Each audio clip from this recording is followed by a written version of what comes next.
Assalamualaikum warahmatullahi wabarakatuh. Bismillahirrahmanirrahim. Perkenalkan, nama saya Wahidah dari kelas 12 CI 1. Kali ini saya akan membahas tentang dua kerajaan Islam di Indonesia. Yang pertama, saya akan menjelaskan tentang kerajaan Islam di Kalimantan, salah satunya yaitu Kerajaan Banjar atau Kesultanan Banjar. Sejarah berdirinya Kerajaan Banjar. Kerajaan Banjar berdiri pada abad ke-16 hingga abad ke-20. Lebih tepatnya dari tahun 1520 hingga 1905. Selama hampir 4 abad berdiri, kesultanan ini mengalami beberapa kali perpindahan ibu kota pemerintahan, hingga yang terakhir di Kayutangi atau sekarang dikenal sebagai Martapura, Kalimantan Selatan. Puncak kejayaan Kerajaan Banjar berlangsung pada masa pemerintahan Sultan Musta'in Billah, yaitu pada tahun 1595 hingga 1638 Masehi. Di bawah pemerintahan Sultan Musta'in Billah inilah Banjar menjadi bandar perdagangan besar dengan komoditas utamanya yang terdiri dari lada hitam, madu, rotan, emas, intan, damar, hingga kulit binatang. Sedangkan wilayah yang berhasil diperluas oleh Sultan Musta'in Billah yaitu Sambas, Lawai, Sukadana, Kota Waringin, Pambuang, Sampit, Mendawai, Kahayan Hilir, Kahayan Hulu, Kutai, Pasir, Pulau Laut, Satuy, Asam-Asam, Kintab, dan Suarangan. Berdirinya Kesultanan Banjar.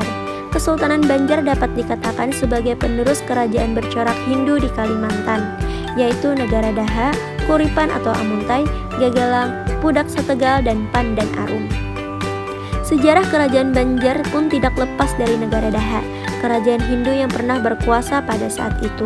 Raja Negara Daha, Raden Sukarama, mewasiatkan takhta kerajaan kepada cucunya Raden Samudra. Namun anak Raden Sukarama, Pangeran Tumenggung, merebut takhta hingga memaksa Raden Samudra melarikan diri dan akhirnya bersembunyi di daerah hilir Sungai Barito karena nyawanya yang terancam. Dalam pelariannya, Raden Samudra membentuk kesepakatan dengan komunitas Melayu. Komunitas Melayu pun mau menjadi pelindung dan membantu Raden Samudra merebut kembali tahtanya, asalkan mereka tidak perlu membayar upeti kepada Negara Daha. Sultan Demak pun akhirnya setuju dengan permintaan tersebut, asalkan Raden Samudra dan pengikutnya mau memeluk Islam. Setelah sepakat, penyerangan dilakukan dan Raden Samudra berhasil merebut tahtanya kembali.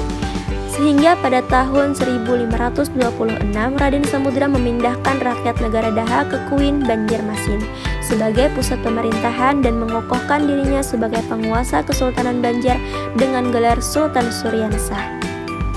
Setelah Sultan Suryansah wafat pada tahun 1545, takhta kerajaan kemudian diambil alih oleh Sultan Rahmatullah yang berkuasa antara 1545 hingga 1570 Masehi. Sistem pemerintahannya pun masih mengikuti pendahulunya yaitu Negara Daha. Demikian penjelasan saya tentang Kerajaan Banjar atau Kesultanan Banjar. Selanjutnya kita akan membahas tentang kerajaan Islam di Kepulauan Maluku, salah satunya yaitu Kerajaan Ternate atau Kesultanan Ternate. Nah, sejarah berdirinya Kerajaan Ternate. Kerajaan Ternate atau Kesultanan Ternate adalah salah satu dari 4 kerajaan Islam di Maluku. Nama aslinya adalah Kerajaan Gapi, kemudian berubah menjadi Kesultanan Ternate karena mengikuti nama ibu kotanya. Kerajaan Ternate ini didirikan oleh Baap Mashur Malamo pada tahun 1257 Masehi dan sejak saat itu memainkan peran penting di kawasan timur Nusantara hingga abad ke-17. Masa kejayaannya berlangsung pada abad ke-16 berkat perdagangan rempah-rempah dan kekuatan militernya. Pada periode ini, wilayah kekuasaan Kerajaan Ternate membentang dari Maluku, Sulawesi Utara, Sulawesi Timur, Sulawesi Tengah, bagian selatan Kepulauan Filipina, dan Kepulauan Marshall di Pasifik. Saat ini Kerajaan Ternate dipimpin oleh Sultan Syarifuddin bin Iskandar Muhammad Zabir Shah yang menjabat sebagai Sultan ke-49 sejak 2016 menggantikan Sultan Mudaffar Shah II. Sejarah singkat Kerajaan Ternate. Sebelum kerajaan berdiri, awalnya ada 4 kampung di Ternate yang masing-masing dikepalai oleh seorang kepala marga atau memoli. Lambat laun, 4 kampung ini membentuk sebuah kerajaan yang kemudian diberi nama Ternate. Kerajaan Ternate pada mulanya bukan kesultanan yang menganut agama Islam. Raja dan rakyatnya pun belum diketahui dengan jelas agamanya, tetapi diasumsikan memiliki kepercayaan animisme. Ternate dikenal sebagai kota penghasil rempah-rempah, sehingga penduduknya kerap berhubungan dengan pedagang dari Arab, Melayu, dan Tionghoa. Karena aktivitas perdagangan yang semakin ramai dan adanya ancaman dari para perompak, atas prakarsa Momoleguna, pemimpin Tobona, diadakan musyawarah untuk membentuk organisasi yang lebih kuat dan mengangkat raja.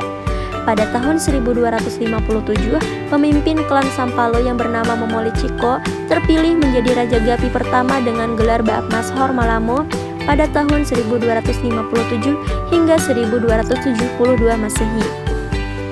Kerajaan Gapi ini berpusat di kampung Ternate yang perlahan menjadi semakin besar dan ramai. Dalam perkembangannya, orang-orang lebih suka menyebutnya dengan Kerajaan Ternate daripada Kerajaan Gapi. Berubah menjadi Kerajaan Islam.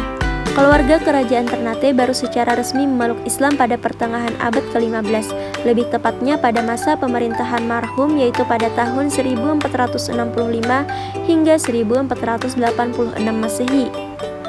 Marhum adalah Raja Ternate pertama yang memeluk Islam dan putranya yang mengulang tahtanya selanjutnya, Zainal Abidin, pada tahun 1486 hingga 1500 Masehi, mulai memberlakukan hukum-hukum Islam.